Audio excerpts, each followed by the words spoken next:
ሰላም ዛሬ ክፍል 2ን እናያለን ማለት ነው።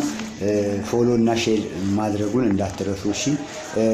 ሐዋርያት ወንጌሉን ከማን ተቀበሉት ይላል? ከሉተር ወይስ አብ ከሆነው ከኢየሱስ?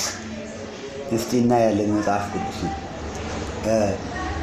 በኢየሱስ ክርስቶስ ከሙታንም ባስነሳው በእግዚአብሔር አብ ሐዋርያ የሆነ እንጂ ከሰዎች ወይም በሰው ያልሆነ ጳውሎስ ከእኔም ጋር ያሉት ወንድሞች ሁሉ ይላል። ገላትያ ምዕራፍ 1 ቁጥር 1 እስከ 2 ወንድሞች ሆይ በእኔ የተሰበከው ወንጌል እንደ ሰው እንዳይደለ አስታውቃችኋለሁ። ኢየሱስ ክርስቶስ ገልጦልኛል እንጂ እኔ ከሰው አልተቀበልኩትም አልተማርሁትም ይላል።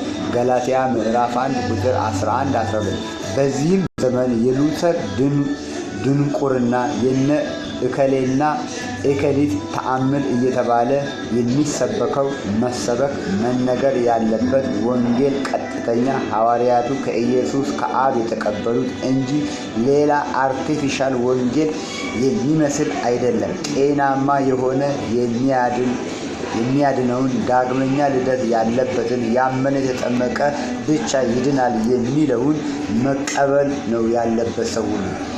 ጤናማ ወንጌል ማለት በሽተኛ ያልሆነ ወንጌል ማለት ያመነ የተጠመቀ ይድናል።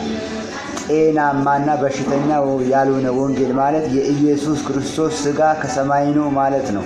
ጤናማ የሆነ ወንጌል ማለት ኢየሱስ ክርስቶስ አብም ነው ልጅም ነው የዘላለም አባትም ነው ድንቅ መካርም ነው ኃያል አምላክ ነው የሚለው ወንጌል ሐዋርያትና ነቢያት የሰበኩት ጤናማ ወንጌል ነው።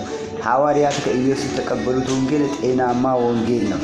ሌሎቹ ግን በሽተኛ የሚያደርግ በሽተኛ ወንጌል ነው የሚሰብኩት። ኢየሱስ ክርስቶስ ያመነ የተጠመቀ ይድናል የሚለውን ያመነ ብቻ ነው የሚድነው የሚሉ ጤናማ የሆነ ወንጌል አይደለም። መልካም ጊዜ። ክፍል 3 ሌላ ጊዜ እንቀጥላለን።